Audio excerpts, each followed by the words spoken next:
Once upon a time, in a small village, lived a little girl named Mia. Mia dreamed of having the most beautiful garden in the land. She planted her seeds and waited, but the seeds did not sprout quickly. Mia felt sad when she looked at her bare garden. Her neighbors had gardens full of bright flowers and green plants. Mia wondered why her seeds did not grow. She decided not to give up. Mia woke up early every morning. She watered the seeds and pulled weeds. She talked to the soil and gently tended to it. For many days, nothing happened. Yet, Mia did not lose hope. One morning, Mia saw tiny green shoots. Her hard work was paying off.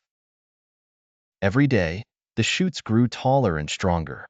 Mia's excitement grew with them. Weeks passed, and Mia's garden was full of colors and life. There were flowers of every shade and vegetables ready to be picked. Her garden was the most beautiful in the village. All the neighbors came to see her magical garden. Mia smiled with joy.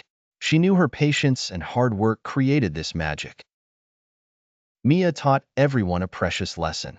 Sometimes, things take time to grow, but with patience and care, they will bloom beautifully. And so, Mia and her garden were admired by all.